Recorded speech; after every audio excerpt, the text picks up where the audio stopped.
This is Berkeley Talks, a UC Berkeley news podcast from the Office of Communications and Public Affairs that features lectures and conversations at UC Berkeley. You can follow Berkeley Talks wherever you listen to your podcasts. New episodes come out every other Friday. Also, we have another show, Berkeley Voices. This season on the podcast, we're exploring the theme of transformation. In 8 episodes, we're looking at how transformation of ideas, of research, of perspective shows up in the work that happens every day at Berkeley. You can find all of our podcast episodes on UC Berkeley News at news.berkeley.edu/podcasts.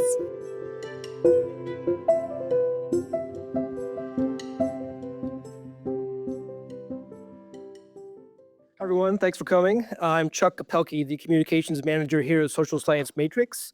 Our director, Marielle Fourcade, could not be here today, which she regrets, so I'm filling in her place.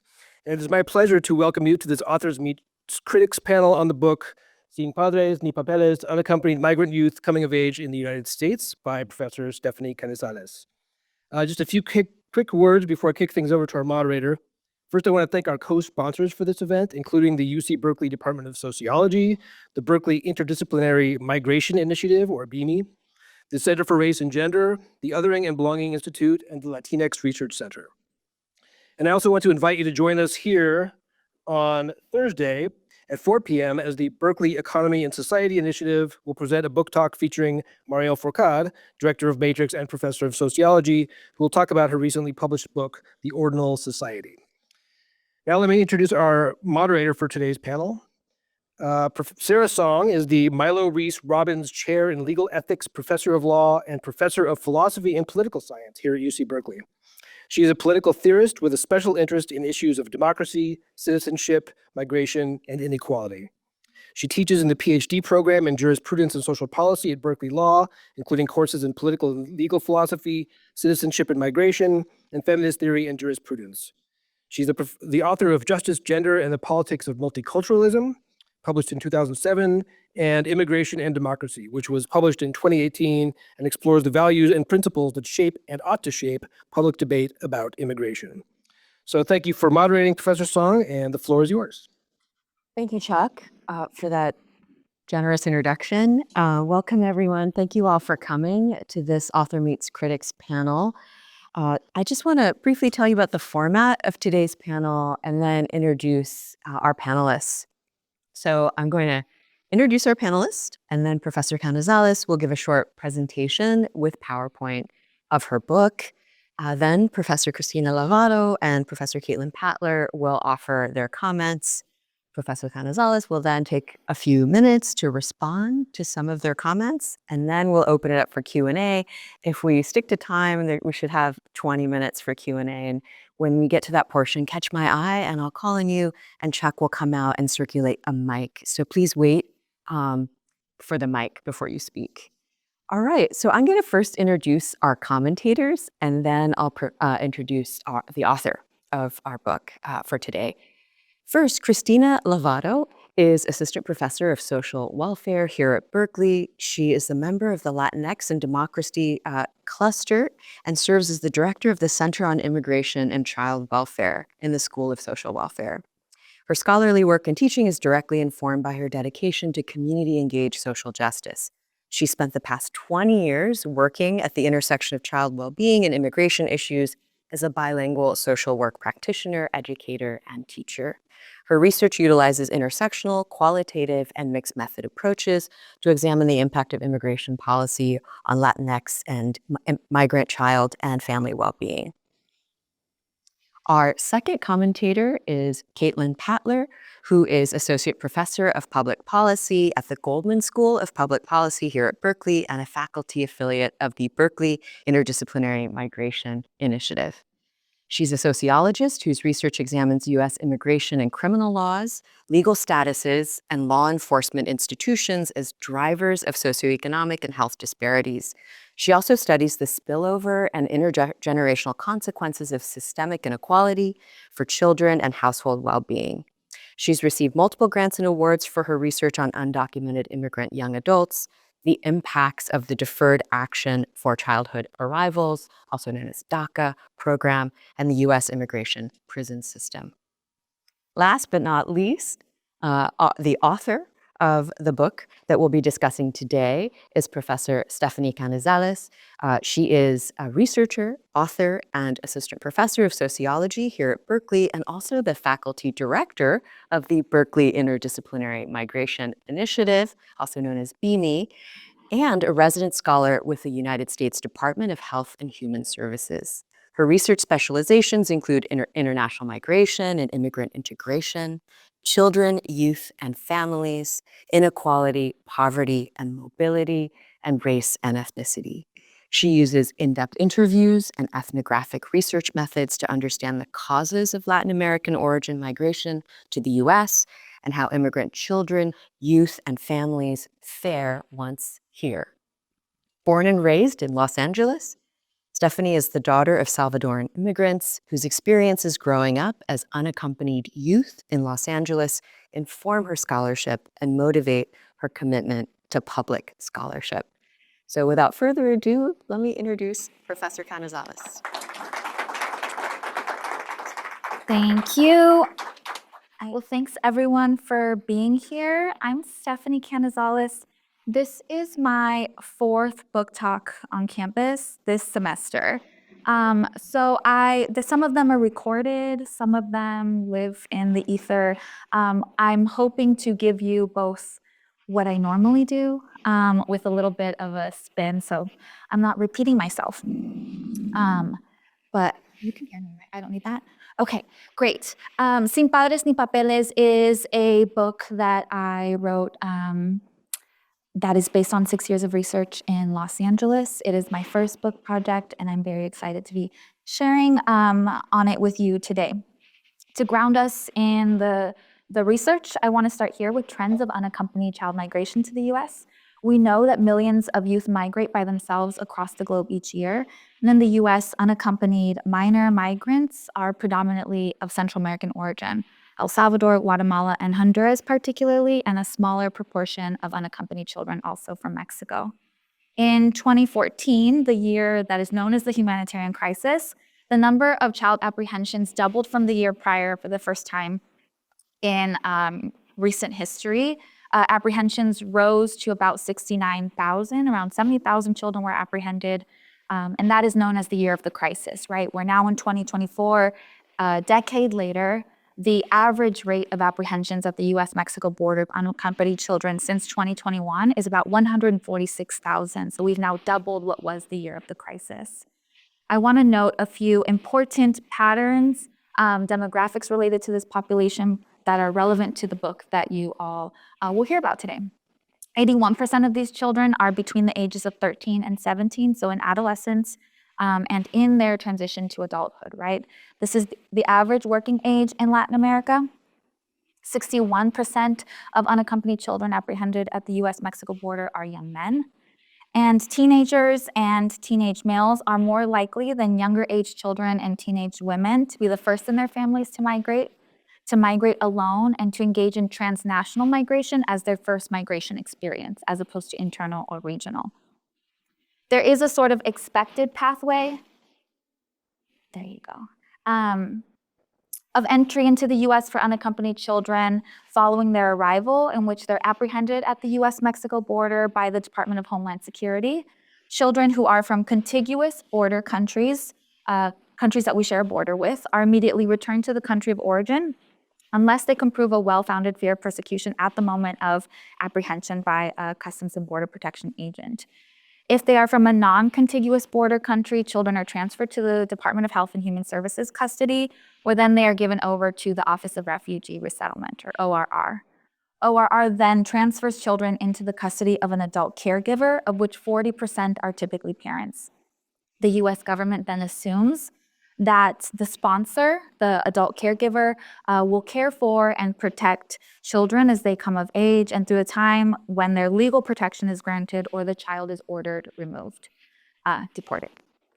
That assumption was turned on its head very publicly when the New York Times published this report, Alone and Exploited, in February of 2023, which revealed that children were being released from ORR custody to their sponsors across 20 states, and were ending up as low-wage exploited workers in meatpacking, dairy farming, construction, and other dangerous industries.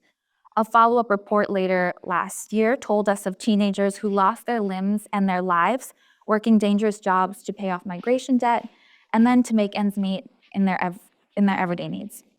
Since these stories were released, there's been much confusion about how we got here, right? Like, this is America, we value children, or this shouldn't be happening. But there's a history of US intervention in Central America and Mexico that has led us here, and children have always been embedded in the migration flows, I hate using that word, the migration trends from Latin America to the US. So I want to give us a little bit more context. My goal for the next 15 minutes is to unpack who unaccompanied and undocumented migrant youth in the US are, and how immigrant youth experience incorporation as they come of age without parents nor papers. To get at that first question, we have to understand that the population is much larger and more diverse than what's written into policy reports or what we're reading in the media. And this is because there's more than one pathway of arrival into the US. While over 146,000 children on average are apprehended at the US-Mexico border, some also evade apprehension. Some youth can be reunited with family members upon evading apprehension. Some youth might also remain unaccompanied. Research on the trends of unaccompanied migration at the height of the population's growth in the 90s and early 2000s suggested that for every one person that was apprehended, about 3 others were not. So we might actually have a larger population of unaccompanied children who evaded apprehension and are growing up in different household contexts, including being the head of their own household in the US. With this in mind, my research really, the book is focused on answering this second question. How do immigrant youth experience incorporation as they come of age without parents nor papers? I've argued that answering this question is important as a matter of empirics. We don't know how many, but there could be at least 450,000 more children living in the US without parents or legal status. But it's also one of theoretical significance, primarily in the social science areas of the sociology of migration and immigrant incorporation. Until now, immigrant youth's coming of age has been studied in an existing theoretical frame that treats incorporation as an individual or group level experience. Scholars ask which immigrant individuals or groups are incorporated, which ones are not, and what mechanisms make these outcomes so. In this way, incorporation is treated as a static outcome. We've measured, oh no, my graphics are not gonna work. Assume my presentation is really pretty. Okay, we've measured this outcome in socioeconomic terms: educational attainment and English language dominance, occupational and wage mobility, and wealth accumulation. Immigrants' attainment of these markers informs claims of their deservingness of political protection and social inclusion. So thinking here of the DREAM Act, DACA, DAPA, right? If you achieve a certain level of success, therefore you are deserving of our consideration of rights and privileges. Scholars have focused on the possibility of attaining these markers within distinct contexts. We typically study youth in schools and adults at work. We've largely understood that immigrant parents labor on behalf of their children so that they can occupy that role of students at school. This is the general premise of the foundational segmented assimilation theory, which has been the leading immigrant youth incorporation theory over the last 3 decades. Segmented assimilation theory offers us 3 potential pathways of incorporation: upward mobility into the mainstream, and reserved for children who are received favorably, race, class, citizenship status, so forth. Selective mobility for those who are less welcome but who benefit from remaining embedded in parent-led households and K-12 schools and are incorporated into their local communities, their co-ethnic communities. And downward mobility for youth who are disconnected from traditional family, co-ethnic networks, and do not complete K-12 school. The role of parents really cannot be overstated in segmented assimilation theory, the theory of immigrant youth incorporation. The mechanism that scholars attribute The successful upward or selective incorporation pathways, too, is the availability of financial, human, social, and emotional capital within households that are transferred from parents to children that can buffer them from potential hardships in the present, but also in the future. Parents also act as liaisons to extended family and community networks who do the same. So the idea is that the child is idealized in the household and protected in the household and the community, and everyone is invested in their coming of age. The assumption of who immigrant youth are and the context they're growing up in ties us to one dominant empirical frame, one in which children are passive, accompanied migrants who grow up in parent-led households where parents' resources and discipline are supplemented by extended family, community, and schools until they transition into adulthood and work. Research on undocumented youth shows us that by and large, the household and school context render them indistinguishable from their US-born peers until they age out of K-12 schools and age into illegality. But as we know, more undocumented Latin American origin youth are knowingly migrating to the US unaccompanied by a parent. They're remaining unaccompanied as they come of age. They're growing up outside of the bounds of normative childhood in complex households and families, and independently enter the co-ethnic community. They don't have that liaison, right? So I attempt to widen the empirical frame to account for this marginalized group and offer a chance to reassess our assumptions about how immigrants experience incorporation and how distinct pathways of incorporation come to be. I can also reveal something new about how immigrant young people experience identity formation, survival, what it means to thrive from their perspective. So like I said, Sin Padres ni Papeles really sets out to answer that question: how do immigrant youth experience incorporation as they're coming of age without parents nor papers? I advance several incorporation theory arguments, moving beyond an institutionally bound, static socioeconomic endpoint to argue that incorporation is a dynamic material and emotional process that occurs within and across societies over time, because young people are not just growing up here, but they're also connected to families there. Engaged in an incorporation process, immigrants experience their well-being and success in ways that reflect their social roles and their social position, and that young people are capable of navigating this process independently. In the absence of an adult, that doesn't mean that the child inherently becomes deviant or is disconnected from society, but the connections might look a little bit different. So I really try to lay that out in the book across 6 substantive chapters. I begin at the point of departure, where youth set individual and collective migration goals that are rooted in advancing their own and their families' futures. I really try to draw on youth's understanding of migration metas. What are those goals that they're setting that really motivate not just their migration, but their persistence in what are unimaginable conditions a lot of the time. Many arrive in the US to find that long-settled relatives who are constrained by their own legal and socioeconomic status are unable to offer material and emotional support, rendering children unaccompanied upon their arrival. Young people might feel disoriented as they're thrust into material and emotional independence, and their role as low-wage workers in the US. Over time, they experience orientation to life as an unaccompanied and undocumented immigrant youth worker. Some establish meaningful social ties with individuals and organizations that facilitate their emotional orientation. Some people talk about being unaccompanied but not alone. These young people move into a phase of adaptación al sistema, adaptation to life in the US. They learn to navigate the structure of opportunities before them.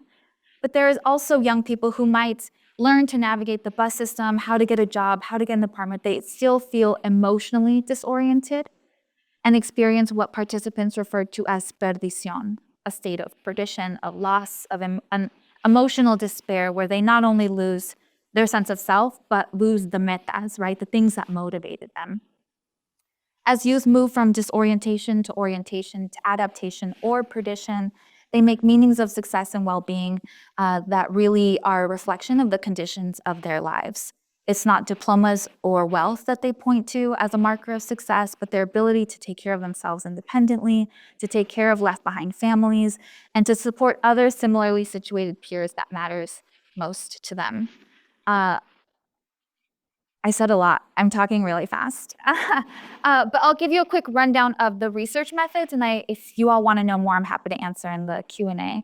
I spent 6 years conducting ethnographic observations and in-depth interviews with Central American and Mexican young adults, all over the age of 18. When I interviewed them, I can explain my IRB restrictions on that, but all had arrived in the US as minors between the ages of 11 and 17 in the decade before the onset of the crisis. I observed a support group for 6 years. I attended church, mass prayer groups, weekly gatherings, community gardens, book clubs, adult English language classes where I did some recruitment and observations, community festivals, and then just over time, the general hanging out at the donut shops and the McDonald's and all of that stuff. Really getting a sense of how young people spent their time when they weren't at work. Of the 75 in-depth interviews that I conducted, 61 of the interviewees were Central American, 14 were Mexican. About half of the sample was Indigenous Maya, 36 Indigenous Maya. Language speakers, the sample included 53 men and 22 women. The median age of interviewees was 23, so really in young adulthood, right, anticipating the future, but also very much connected to the teenage years that they migrated in. The median age of migration was 16. As I mentioned, the youngest interview participant was 11 at the time of arrival. The oldest was 17. Participants had spent, on average, across the 75, about 8.6 years in Los Angeles. So they were really able to tell me what happened in their incorporation, right? About 5 of the 75 were received by long-settled relatives. It set them on the path of school enrollment. They told a story very similar to the Dreamer story, the DACA student story. So I focused really on young people who were not well received, that other 70 who became full-time workers. A quick glimpse of the types of work they did. Most of my participants focused in manufacturing, garment manufacturing, which is really densely populating the downtown LA area, food manufacturing, some domestic homemaking, janitorial workers. One woman worked at a salon, one was a restaurant DJ. It's kind of across the board, but predominantly in what we consider these like racialized immigrant jobs where single men were exploited predominantly decades ago, and then women, families, and now children are the target recruiting worker population. So sociologists have long studied immigrant youth in schools and adults at work.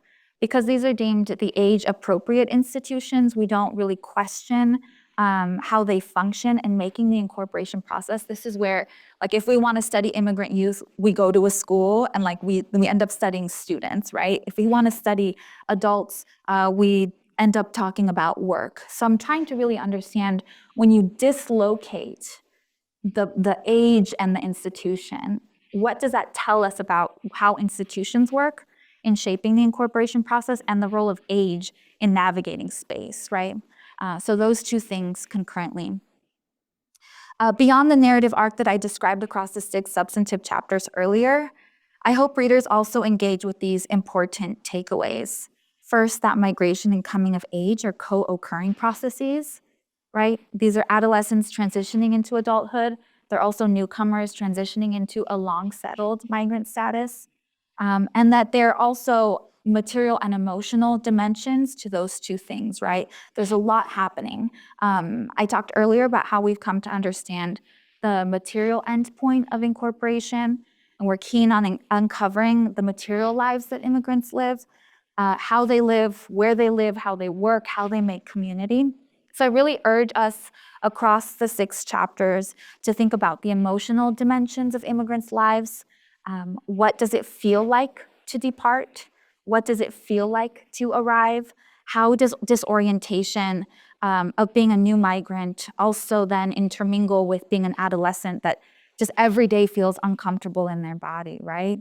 Is learning how to make friends, maybe has their first heartbreak, is learning how to drive, all of those things. And maybe not learning how to drive, but learning how to drive in Los Angeles, which is its own beast. And then getting your first, second, and third job, right? Like all of these firsts, not just as an immigrant, but an adolescent in a new society. I also urge readers to consider how the emotional dimensions of youth lives are being navigated without an adult supervisor or a guide, someone that they can, at the end of the day, either say nothing happened at school or unload the thing that happened, like those everyday interactions that we might have with our siblings, our parents, our caregivers. I draw on youth perspectives and their own words and outlining the material and emotional dimensions of how they're living through these ongoing processes of disorientation, orientation, adaptation, and perdition. And I want to also highlight that all of those chapter titles come from, when you read the book, you'll see that they are drawn out of the words that young people use. They said desorientado. They said adaptación, perdición. All of these words, I don't introduce a framework. I give you the language that young people use to give texture and color to their own lives. So that is the youth-centered approach. I also kind of play with these concepts that I've been developing over the past few years in previously written work that I bring together in the narrative of Sin Padres ni Papeles. The concepts that I've sort of played with are work primacy and trying to understand the subjective meanings that young people draw around their well-being and also success. What does it mean to feel well, to live well, but also what does it mean to succeed, right? When they're outside of all of those markers and institutions that we've defined as normative. The first concept, work primacy, I introduced in the book to illustrate how unaccompanied immigrant youth experience incorporation when the primary institutional context that they're growing up in is the workplace, and the primary social role that they take on is one of low-wage worker. With this concept, I analyze how institutional primacy undergirds the immigrant incorporation process within and across spheres and societies, right? So really drawing attention to the fact that we don't call it school primacy, but we've really assumed that young people are growing up in schools and that certain resources and socialization processes are happening in their lives.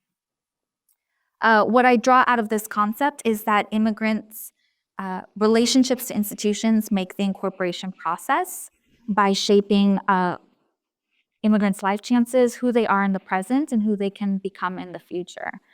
And I think that's something that studying young people's transitions into adulthood lets me think a lot about where they've been and also what they imagine the future would look like for them. Again, I do this across multiple spheres of society to show how immigrant incorporation plays out in a way that is shaped by institutional primacy. I focus on 4 vital spheres through which immigrants encounter the structure of opportunities, starting with youth at work, how work lives shape educational access and opportunities, the way they engage in community, how they relate to their families that are still in the origin country. I talk in the book about how long hours at work and physical ailments caused at work makes it impossible for young people to enroll in K-12 schools. You can't both be at work and school at the same time, but then near impossible to enroll in adult English language schools that might meet at 7 or 8 p.m. And young people really try to learn the English language. So turning again on its head this idea that if an immigrant young person is not in school, they don't value the culture, right? Like young people revere the English language as something that is essential for their work lives, right? So they're really trying to learn the language. I highlight the cases like that of Tomas, who arrived in Los Angeles at 14. I met him when he was 19. He said he saw how attending school was nearly impossible because he said, no one helped me. I had to pay rent, I had to pay for food, so either I go to school and I don't have money for rent or food, or I don't go to school and I have money for rent and to eat. There's these negotiations that a 14-year-old is making that they wouldn't normatively make in the US, right? In interview after interview, I heard comments like this, right? People would say, I'd go to school, I wish I could go to school, but no one's going to support me. It's just me, estoy solito, I'm by myself. A garment worker said, when I got here, no one wanted to help me, but I needed to find a job to survive, to pay rent, to pay food, to take care of myself. There's so much talk, a lot in the book about how young people felt being solitos, being alone, and therefore relegated to work and limited mobility opportunities. I don't know how much time I have. I'm doing great. Okay. In particular, without English language proficiency, young people have a lesser chance of getting jobs outside of the exploitative garment industry, restaurant kitchens, and construction work.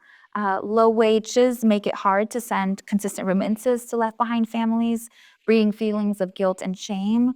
Youth cope then by withdrawing from families, only calling when work is going really well, and then not calling on all of those weeks that work is not going well.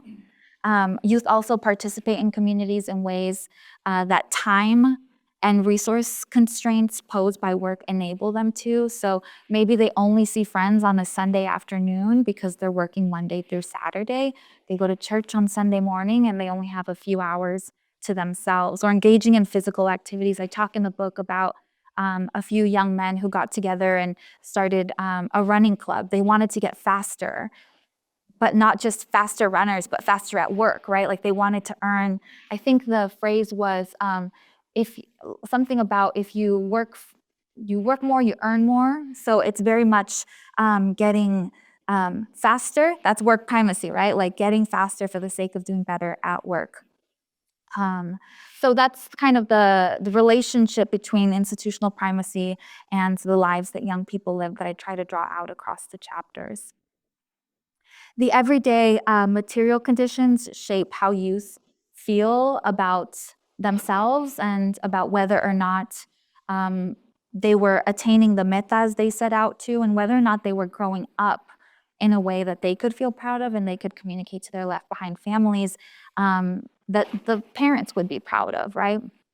Unaccompanied youth noticed that they were surrounded by adults at work and that children were either accompanied throughout the neighborhood or that kids were not at work because they were at school, right? Learning for the first time that education is compulsory. And even if you grew up as a child worker in Guatemala and you think, oh, this is what everyone does, arriving in the US and realizing that that's not what everyone does hurts their feelings in a way that I wasn't anticipating finding. I call this the emergent frame of reference, right? They're learning in real time how kids live and how that's different from how they're living themselves, but also how other kids that they've left behind are living, including their younger siblings, right? One participant described that they grow up as unaccompanied young people feeling discriminated against. He said, I feel like I'm less than them, kids with parents, right? I would look at other kids and say, wow, why not me? I would ask myself, why am I not a kid who was born here? Why aren't my parents here? Why is my life different? I say, look, the ones who were born here, they go to school, they have parents, they have everything. I wish I could speak the language too. I feel like there's no way out. I like being here, but I feel stuck. I feel less than others. So again, the material and emotional kind of coming together and making young people feel a sense of deprivation they probably weren't anticipating upon migration or departure.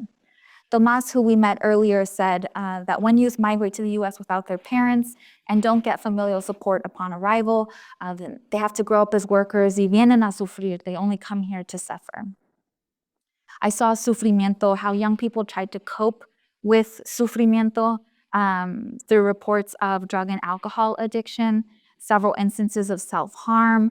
I talk in the book about how these structurally produced voids that young people feel prompt young people to take up behaviors to fill the void. So when we see what is called deviant behavior, it isn't something that is inherent to a young person, but it is an emotional response, right? And really trying to draw attention to the structure that produces the void. I talk about that in that final chapter on perdición. But I also find that youth make positive meanings and fulfillment of their work and kept promises. Youth definitions of success reflect the primacy of work and their ability to claim social responsibility. Youth claim belonging and citizenship within an emergent frame of reference, right? Gael, who left school in Guatemala in 6th grade after his father passed away, migrated to Los Angeles at 16 after years of trying to fill the financial gap his father left behind. He thought he'd be able to attend school while working. This didn't happen for him. While growing up in LA, he became preoccupied with ensuring that his younger siblings didn't end up migrating as unaccompanied youth after him. He made it his goal to ensure that his 5 siblings completed education and were able to get jobs in Guatemala. He said, he's spending a lot of money and working hard for them to succeed in Guatemala. A lot of people say, I don't have a house, I don't have an education, right? Those traditional markers, right? He says, I've been here for 5 years and I've accomplished nothing. So he's basically saying in sociology speak, a lot of people would say that I have that third downward incorporation pathway. He says, you know what? I always think that what I'm doing for my family. He says his mom is happy, his siblings are safe, they all finished school, everyone is there, and they admire how much I've overcome, right? That relational success is what he's pointing to. Esmeralda provides another example. She migrated at 16 when her two oldest siblings stopped remitting money. They both got married and started families in Los Angeles. So Esmeralda was the next one in line. She was 26 when we met. She said she felt proud that she hadn't achieved that life stage marker, right? Like the normative marker of getting married and starting a family. She said, they're happy because I haven't gotten married, right? Soy buena hija, I'm the good daughter. Because, you know, a lot of women come here and a few years later, they get married, have children, forget about their families. The not forgetting about her family became the marker of success. So again, pointing to these sort of idealized, the high school diploma, the college diploma, the home ownership, and young people from their institutional position as workers say, my marker just happens to be different and I'm doing well along that line, right? So I started off with these two questions: who are unaccompanied and undocumented migrant youth, and how do they experience incorporation, sin padres ni papeles? The book advocates for scholars to widen the empirical frame of who immigrant youth, but also who undocumented youth and unaccompanied youth are. I've relied on the case of unaccompanied and undocumented youth workers who enter the US not having been apprehended at the border to show how young people are active agents in their own lives. They can navigate complex households, transnational families, they can learn communities and workplaces and survive. They transition into adulthood as workers. And I've argued that this doesn't mean that youth experience downward incorporation into deviance and institutional disconnection. Instead, they experience incorporation as a process that is conditioned by their starting point, right? Their institutional primacy, which is work. I define the incorporation process as one that occurs within and across institutions and societies over time. One's pathway along the material and emotional incorporation process is informed again by their context and the role they take within that context. I introduced work primacy as a concept that shows how relationships to the place that we occupy in society is what makes the process, gives structure to that process for us, right? Youth can be relegated to work, but they're also not flatly just workers. They're living these multidimensional lives, and they engage in society in ways that reflect their access to opportunities, time, resources, and also their goals. Last thing I will say is that we can see youth agency and how they draw subjective meanings of success and well-being from within their distinct social contexts in relationship with other people, and that they navigate these processes sin padres ni papeles. Actually, last thing I'll say is that I mentioned that 36 of the youth that I interviewed for this project are Indigenous young people. And throughout the book, I really tried to explain how gender and ethno-race can sort of shape or make these processes just a little bit different in different contexts, but it wasn't enough. So there's another book coming next summer that is just on those 36 young people and explains the role of ethno-race and language. So be on the lookout for part 2 of Sin Padres if you enjoyed it, which I hope you did. Thank you, Stephanie. Christina.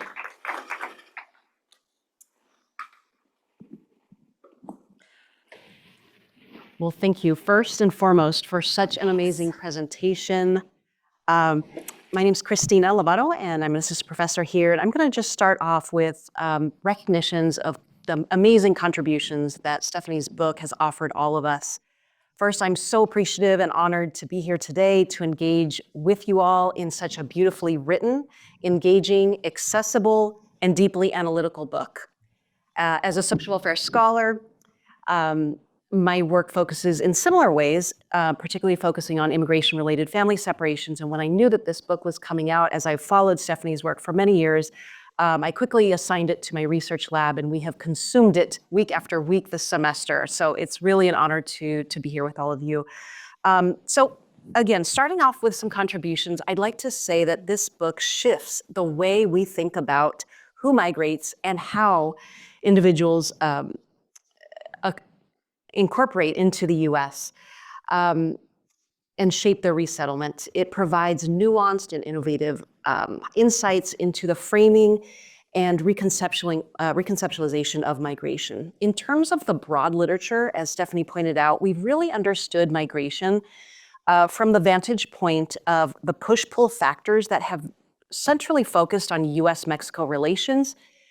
These push-pull factors that really have driven male migration, fathers who come to the U.S. We have later learned about the experiences of women, mothers who experience transnational family separation.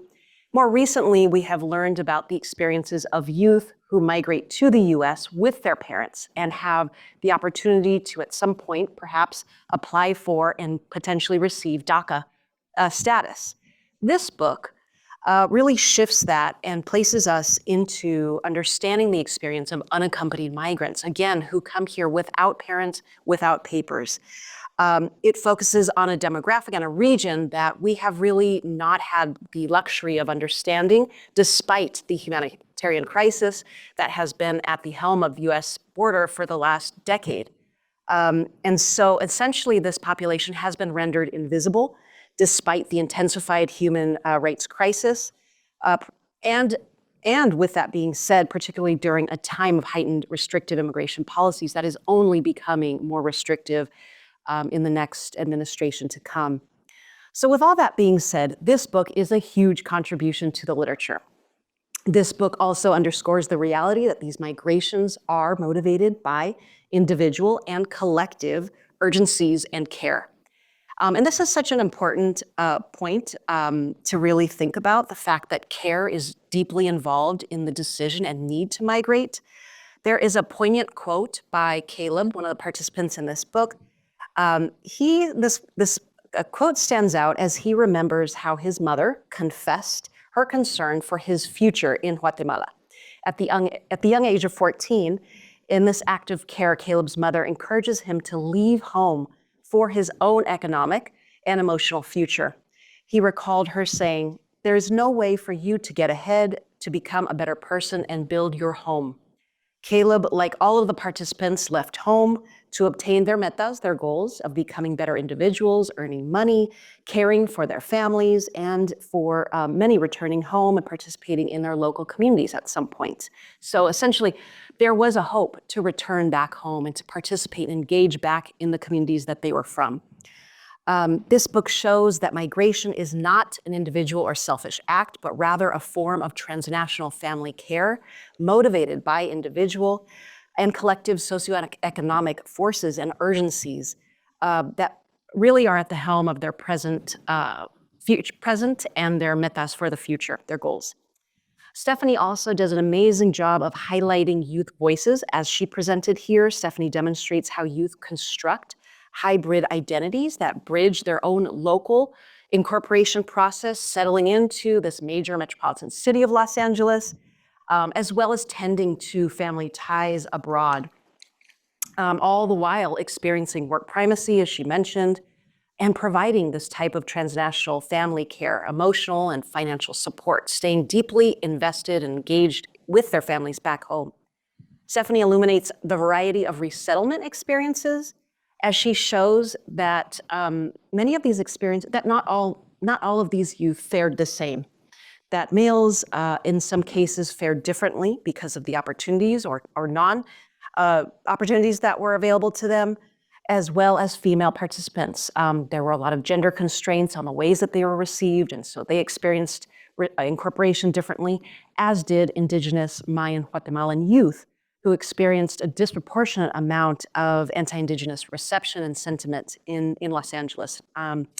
So little has really been written on the importance of the context of reception in which one is received.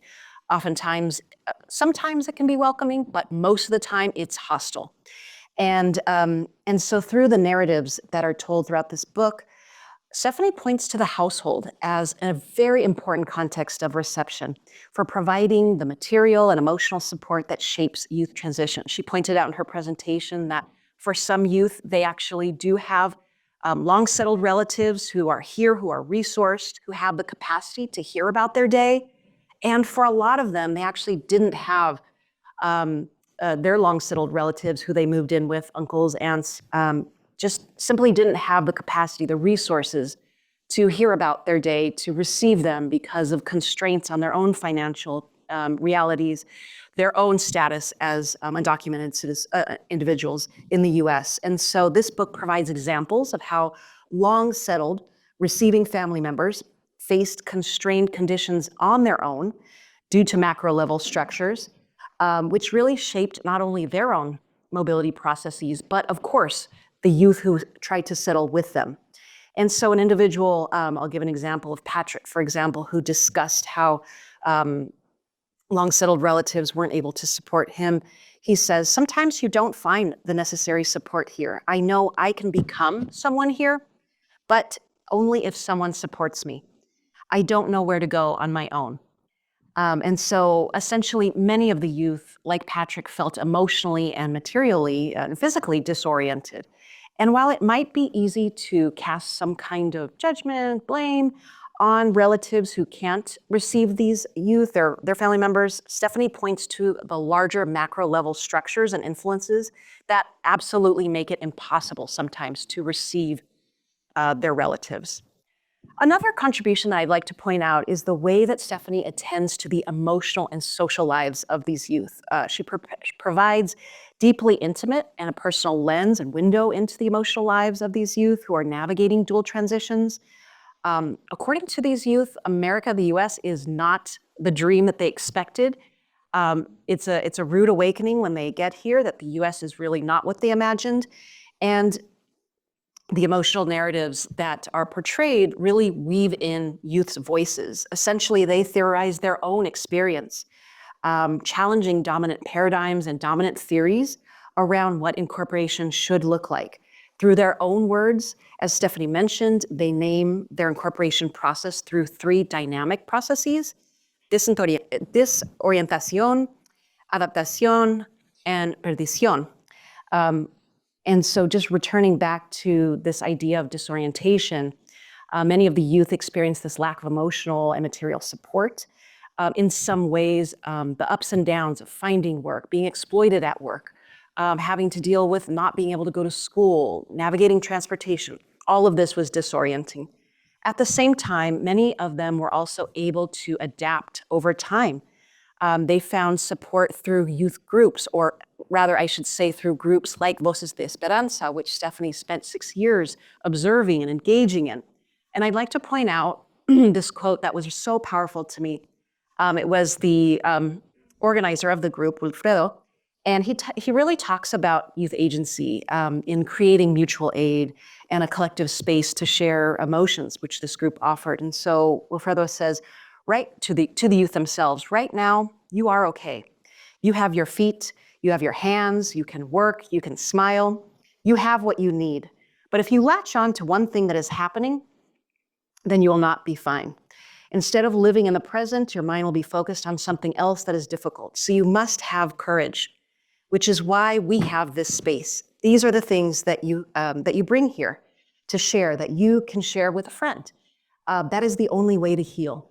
And so this quote, when I read it, it just hit me so powerfully.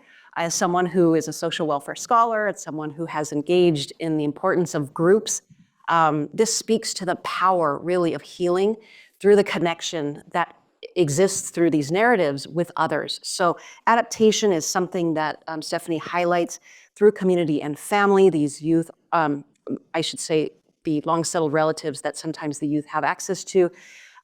These youth are able to adapt. They learn how to form study groups, to learn English, to be, again, like more productive at work. They learn how to pay rent, how to navigate a huge city like Los Angeles. They learn how to advance their careers through job jumping.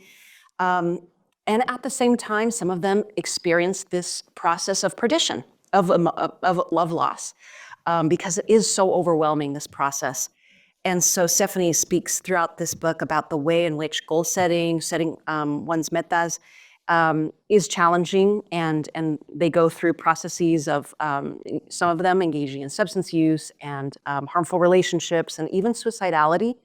unfortunately constrained by these macro level structural forces that are at play. I'd like to kind of jump through to, because I think I only have 1 minute left, to some of the questions that I'd like to pose. So really wanting to share the utmost respect and really the power that came through this book and through these narratives. As a social welfare scholar, I encourage social work students, professionals, those who work in mental health, community-based settings, legal professionals, human service professionals, and policymakers to engage in this book. This is a book about the real life stories of youth who are engaging and trying to make lives for themselves here on their own.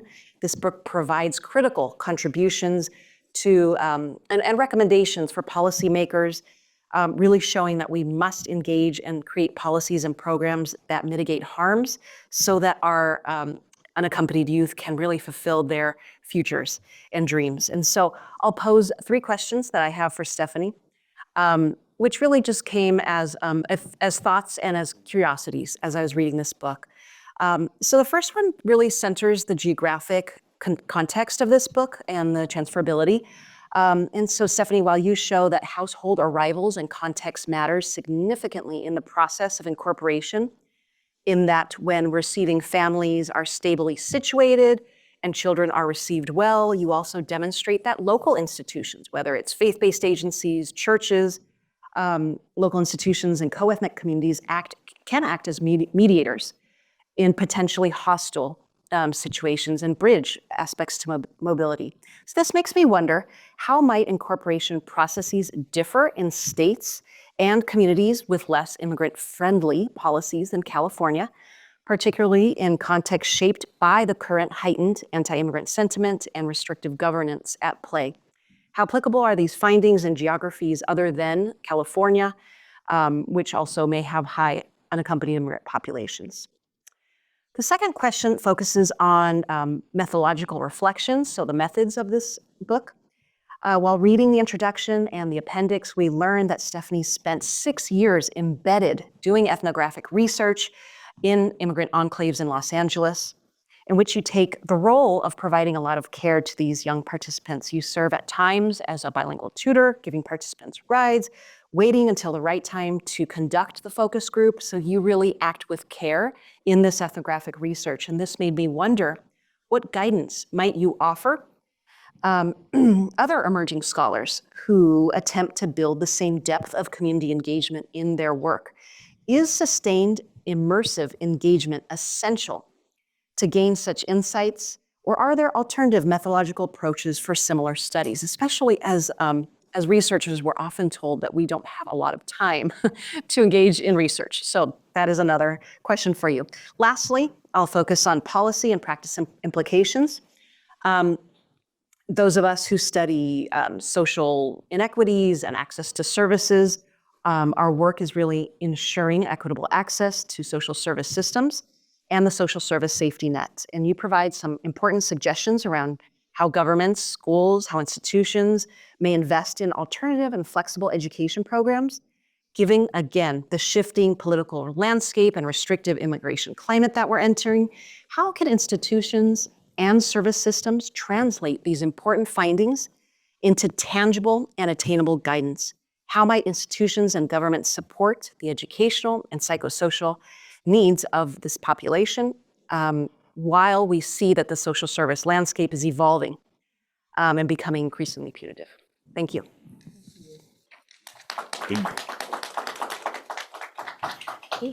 Hey. Hi, everyone. Thank you for being here. And thank you to Dr. Steph for providing this opportunity to engage with this beautifully written, incredibly well theorized, meticulously researched, deeply respectful, at times really quite painful. Had to put the book down a few times while reading it. But this portrayal of the experiences of undocumented and unaccompanied children. So I'm going to do something similar to what Cristina did, which is organize my thoughts around 3 things of many that I really thought were just incredible contributions to the book, and then pose 3 points for discussion. I wanted to share a little bit about how I came to this read, just the lenses through which I read. I was introduced a little bit in terms of my academic work So I was introduced as having spent a lot of time writing about young undocumented immigrants who come to the United States as children, this sort of so-called dreamer group, who are all presumed to come to the US with the goal of either staying with or reunifying with their parents. So as you say, the parents are such an important part of the story of the dreamer, right? I've also written a lot about the US immigration detention and deportation systems and how these laws define and structure normative and public perceptions of immigrant goodness and criminality, which I'll come back to in a second. And then finally, how many folks in here are from LA? I see the Dodgers hat in the back. Okay, anybody have lived or been through the Pico Union, Westlake, MacArthur Park area? Okay, yes, all right. So also in my previous life, before I was an academic, worked for many years in an immigrants' rights organization right down there in Pico Union, Westlake, and then later helped run a youth boxing program in Pico Union, right on Venice and Pico. And many of the youth that would go to that boxing gym had very similar stories to the types that you mentioned in the book. And so I felt that sort of deep and personal connection to the book too, so thank you. Which brings me to the kind of three main contributions. And actually, I think you did such a good job talking about the main theoretical contribution, which is to really help us rethink, refocus, really reconsider what are considered to be the paradigms of the immigrant integration literature. So maybe I'm actually going to skip over that so that our LA friends and everyone else have time to ask some questions. But I will say, Dr. Steph really turns a lot of that on its head. And thank God, right? Like we were all a little bit tired of hearing about downward assimilation. Other people have rightly criticized some of the many problematic elements of that. But you do so as well in a way that's really, really important, focusing on the structural inequalities that compel youth toward disorientation and can lead to perdition. And I'll say more about that in a moment. I want to underscore something you said too, which is really about making forefront the socio-emotional realities of immigrants' lives, their emotional well-being, their physical health, and how those two things are related and also kind of come about and are influenced by the role of work primacy, of basically living all day long in these very difficult work environments that contribute to both social and emotional poor health, really. And that really hasn't been present, or at least not at the forefront of a lot of the work on immigrant incorporation. And I'm so grateful to you for bringing it in.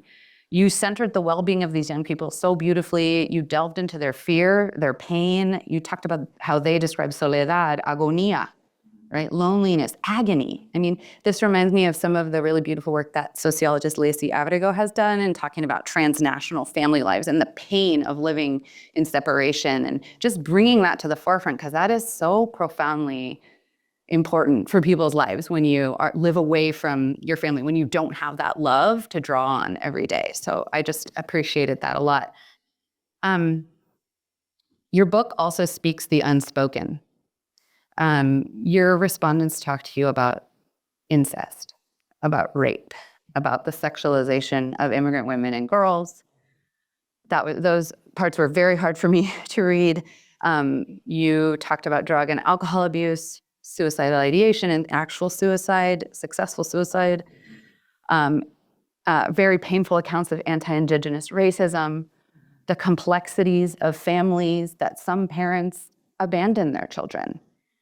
Those are things that I feel like the stereotype of the good immigrant just chokes people and doesn't let them talk about the multifaceted, like that life is complex, that what was the word you used? Multifaceted, multidimensional. Yeah, like our families aren't perfect. And people aren't allowed to not have perfect families and perfect stories if they want to get ahead in this country. And that in and of itself is oppressive. So I wanted to applaud the book for doing that. And you do it beautifully and you do it subtly.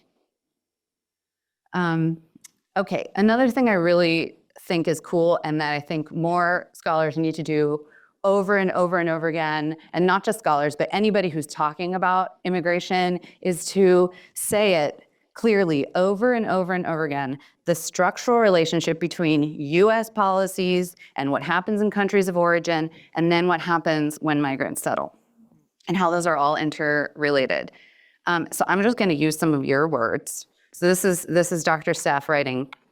The history of US intervention has destabilized political and economic systems and repressed collective action in countries of origin, imported violent gangs that prey on vulnerable children and their families, heightened environmental degradation and depletion of natural resources, and contributed to the rise of extreme poverty and debt, with few opportunities in these home countries for safety, mobility, and well-being.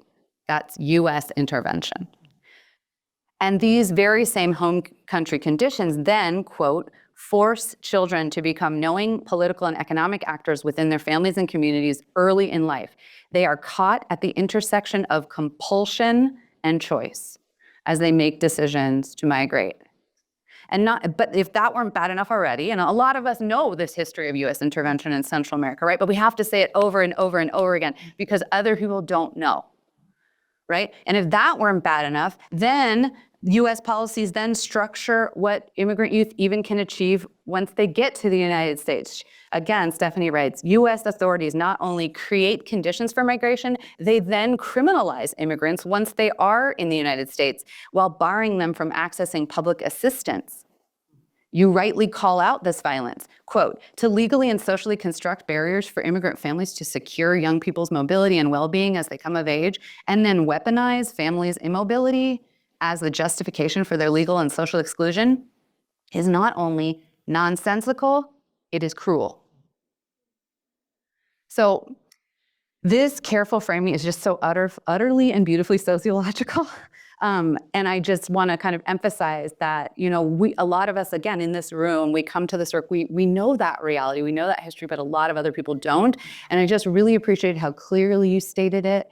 And how important it is, especially right now when we're just seeing this onslaught against immigrant communities from every direction, to remind people that the US caused a lot of these problems, continues to cause problems that drive people out of their home countries, and then hurts those very same people who are forced to leave once they come here, and that those things are intimately related. And it doesn't mean that immigrants don't have agency, that they don't push back and resist a lot of that and do their very best within those contexts. It just means we have to name it, right? So, okay, and then my last thing I loved, and then I'll get to my questions. I loved many things, but one of the things I thought was really, really great was your deep attention to methods and methodological precision, and that came up also in what Christina said.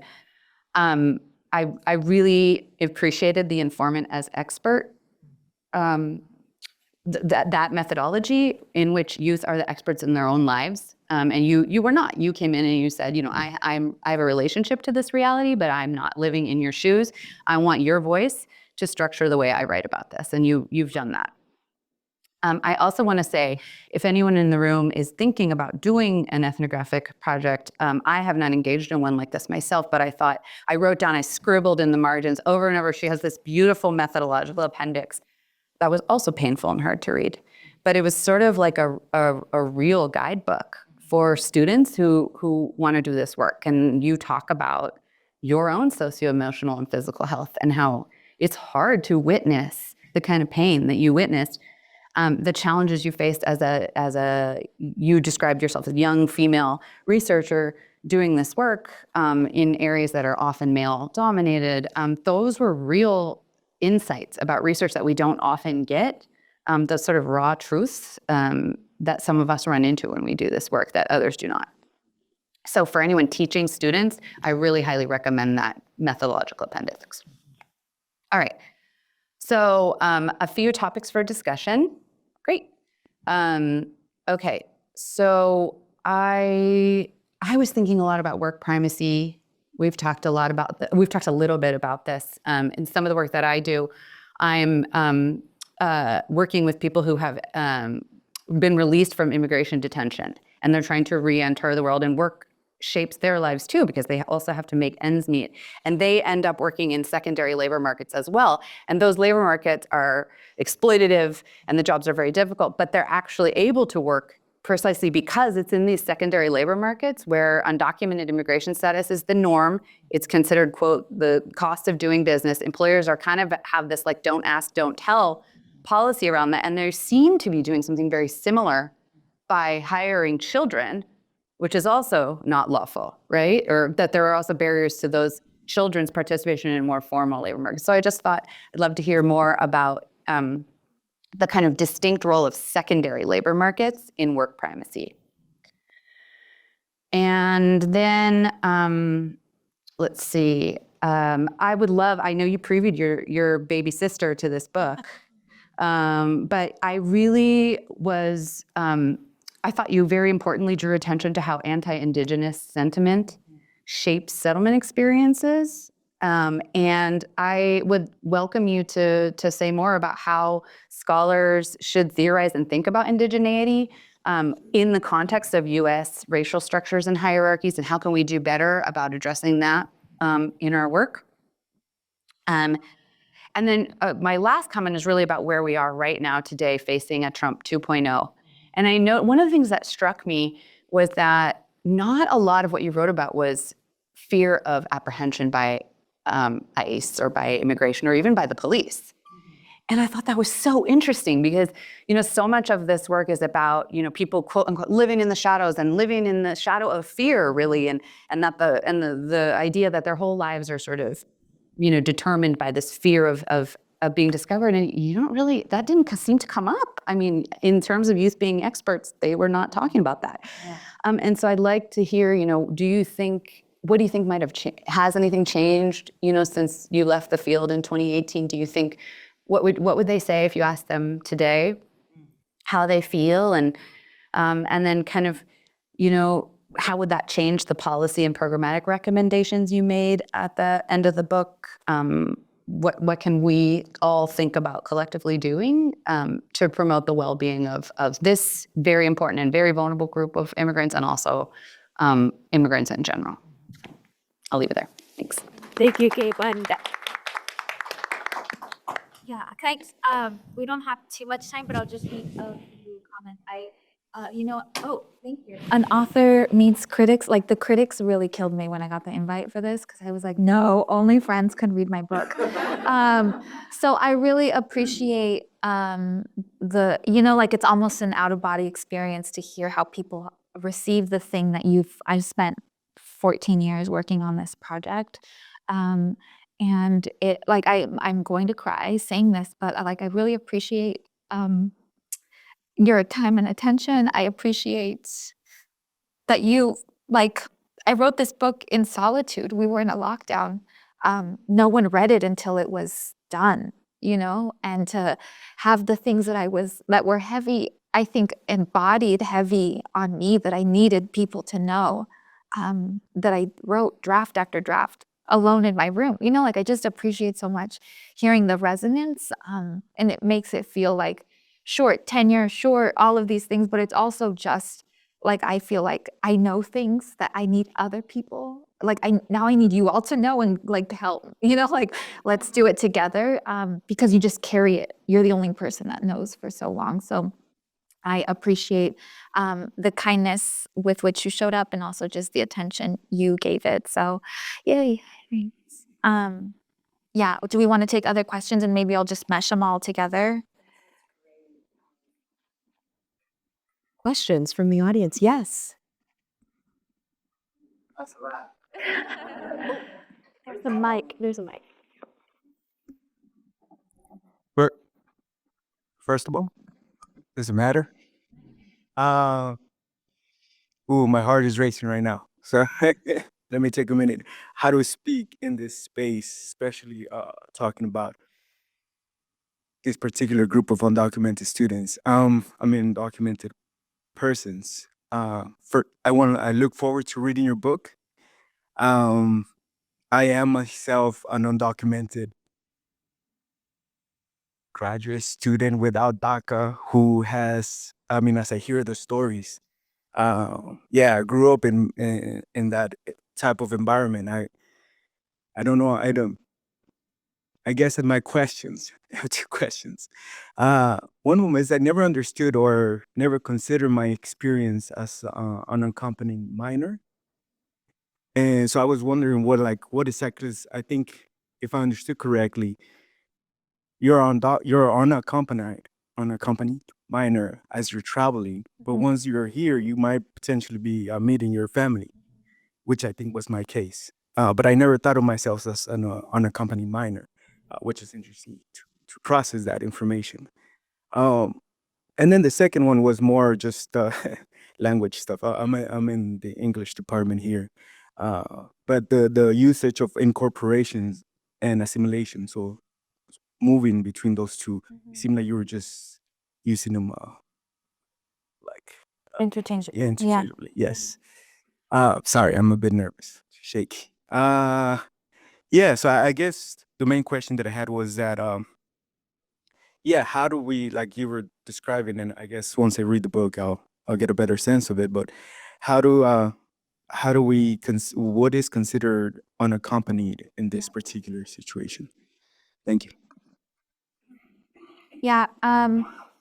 So unaccompanied minor, federal law, it is a term used to describe someone who migrates before the age of 18, no legal status at the point of apprehension, and no guardian or caregiver with them at the point of apprehension. That means you have to be apprehended and you have to be classified as those things to have the title of unaccompanied minor, and then that gives you the rights and responsibilities bestowed to that particular group, like immediately put in removal proceedings, the right to different social services, so on and so forth. The way I talk about unaccompanied, because I'm bringing the material and emotional dimensions of the experience together, I refer to an unaccompanied child as someone who migrates unaccompanied regardless of apprehension and who lives unaccompanied, right? Like, so by my definition, then a young person who meets a long settled relative, like the federal government still gives a child an unaccompanied minor title if they're reunified with a parent in the US, which I don't know that you're like, if so, in some ways your experience might overlap with that, right?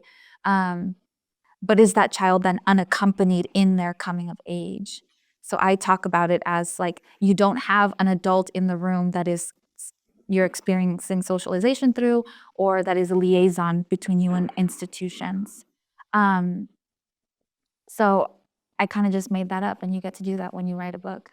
And I love that for me. So I think that then allows me to say there are experiences of unaccompaniment, right? That then things like, I talk in the book about the importance of desahogo, right? I talk in the book about unburdening, the venting. We can then, if there's no parent or sibling or someone in the household caring for you, and you are truly materially and emotionally unaccompanied, there's no space of desahogo at the end of the day where you say, this happened to me, I did this, I met this person, good thing or bad thing. Right? I talk about the importance of witnessing, having a witness, someone who validates that you are. So many of the young people were eager to be interviewed by me, and they would say, thank you so much for asking me these questions. And I'm like, thank you for letting me write like something about you. But the fact that no one had witnessed them because they were unaccompanied, right? So being able to use the word in a way that I think encapsulates the lived experience, regardless of federal designation, and that people can be, again, unaccompanied, but not alone. There can be a point of accompaniment, right? Where young people are living alongside one another, or Wilfredo and other people that I met in the field who intentionally sought to create spaces where youth that were living in this particular circumstance could make friends with one another or provide each other advice, consejos, guidance, that sort of thing. Witnessing, I think, is really important. Which, oh, go ahead.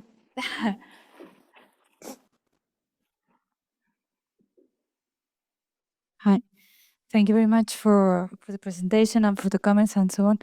I'm from the architectural background, so I'm an architect. I'm doing research in migration and also refugee and so on. So regarding So I'm interested in your research also from the point of view of the space. Like, I don't know if doing the research in Los Angeles is the same. I mean, the context, right, of the city of Los Angeles. I mean, how does this context affect the life of the people in terms of, I can imagine that creating community maybe in Los Angeles is not the same as creating community in Berkeley or whatever. So I think, how did you incorporate this kind of parameter, the space, in your methodology? If you, yeah, if there is like a better spaces or better cities or better, yeah, like institution that work with the space, like public space, where people can build this community. So, well, this kind of, that's my issue. Yeah, like, Yeah. I really, I can't tell if this is on. Okay. I really appreciate that comment. And I think it goes to the context of reception question, and also the how applicable is this to another geography question. I'm doing it. So I'll say this. There are some empirical components of the work that are simply not applicable to somewhere in Arkansas or Kansas or somewhere where there isn't a long history of migration. There isn't a density of, like the Pico Union is Little Central America in Los Angeles, right? And actually in the US, it is the highest density place of Central Americans.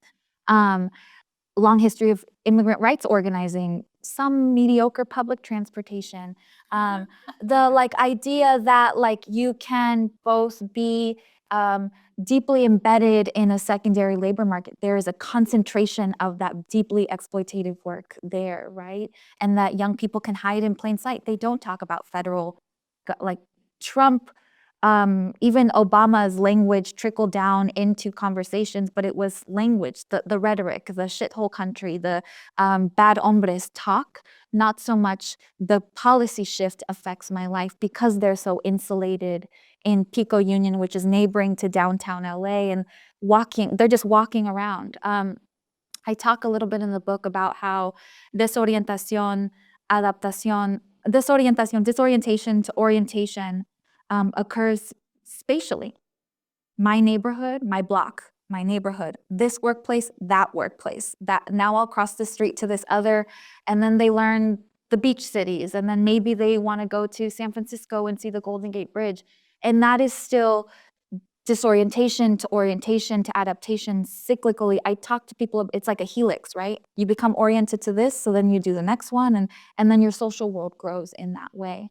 In which case, that is the component of the work that I think is applicable across geography, across context, that you can be plopped into Arkansas, middle of nowhere. I don't know why Arkansas, but that's what I decided.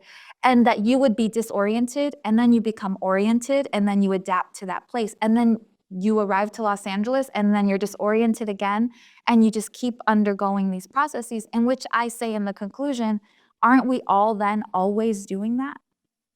Aren't we all constantly being disoriented? You get a new job. I just got here in August. I'm a little disoriented, and then the process keeps happening. So I think that is the sort of, regardless of where you are, even outside of the US context, I imagine it is experienced in that helix way. And then this idea of the work primacy in Los Angeles, it might be work primacy to the garment industry or to the hotels in downtown LA. But again, you might be in a rural place of the US where it's meatpacking and roofing, and that's the primacy of the work. And it might be even more severe there because there isn't the organizations and the organizing and the churches, right?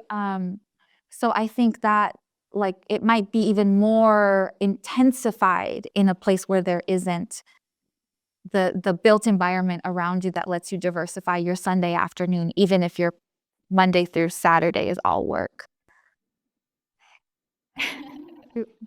Yeah, I think what I would love to do is answer that, the way forward. You each had policy practice implications.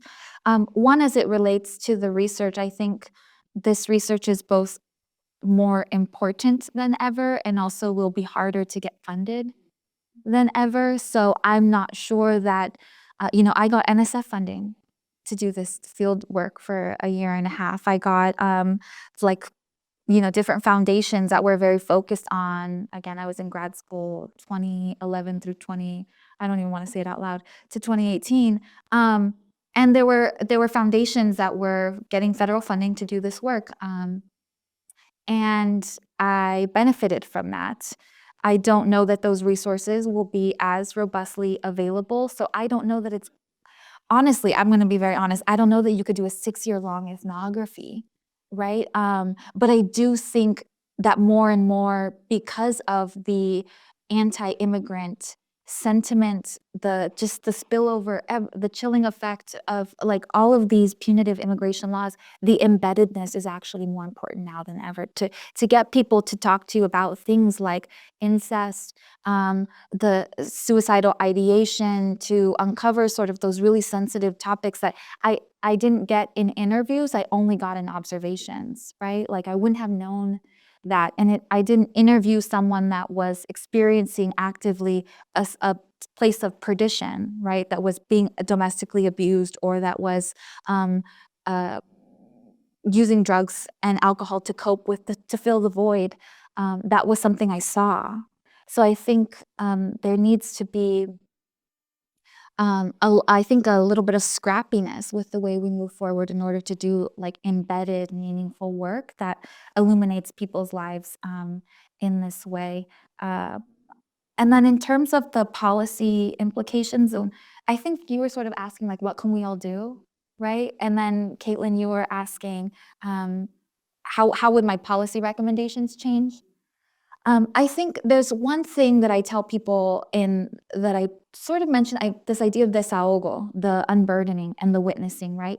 Simple things that aren't actually like, you can do the organizing. Some people ask me, what is the process of taking in an unaccompanied child? And I'm like, okay, that is the extreme, like, let me save a child vibe that I don't recommend anyone walk away with with that takeaway. But I think, the desahogo and the witnessing are simple things we can do every day that can make a difference between a child experiencing adaptación or perdición, right? I make it clear, all of these young people, I try to make it clear in the book that all of these young people were constrained by the same structural forces, and the thing that sort of fork in the road made it one way or the other was a meaningful social tie. Right? Which is then all of our burden, to walk around knowing that human social relationship, it isn't just the information that's shared across social networks and the capital that's built, it's also the witnessing that is important for all of us, but especially for adolescents transitioning into young adulthood, that the feeling of being lost. No one knows I'm here. No one knows I'm going through this. It could be really detrimental to young people. And then thankfully, I would say that my conclusion would not change. My policy recommendations are the same. I learned through my work with the federal government that they do not like reading anything that's like prescribes, these are the steps of the things you have to do. Because if step 2 is not feasible by the law or by funding, they'll throw out anything, and they're not going to sit there and be creative about how to apply. So I rewrote my whole conclusion after I learned that fact in a conversation in DC. And I said, okay, on the level of ideology, right? On the level of this managing emotion and emotional material world simultaneously, my recommendations will stand. Recognize the refugee status of children, right? Recognize the importance of legal status. If you don't want to legalize children, offer legal protection to children, what about the people that have been here for 15 or 20 years that you're expecting to receive them, right? Like, can you support the system you believe is supposed to be functioning in a certain way? Can you believe in children's ability to define for themselves? I think the book opens with the conversation like, what would you want the government to do for you locally, regionally, or at the federal level? And they said, like, listen to us. Right? Like, children have insight, young people have insight into what matters to them. And that, I think, is something I still think needs to happen. And we need to empower a youth movement, an unaccompanied youth movement, in the same way that Dreamers and DACA youth really thrust themselves to the fore of the immigrant rights debate. We can do that again, It will be harder, but it is, again, still one of the most important things you can do is like tell stories and illuminate the complexity of children's lives. Thank you so much, Stephanie, Christina, and Caitlin. Thank you all for coming. You've been listening to Berkeley Talks, a UC Berkeley News podcast from the Office of Communications and Public Affairs that features lectures and conversations at UC Berkeley. Follow us wherever you listen to your podcasts. You can find all of our podcast episodes with transcripts and photos on UC Berkeley News at news.berkeley.edu/podcasts.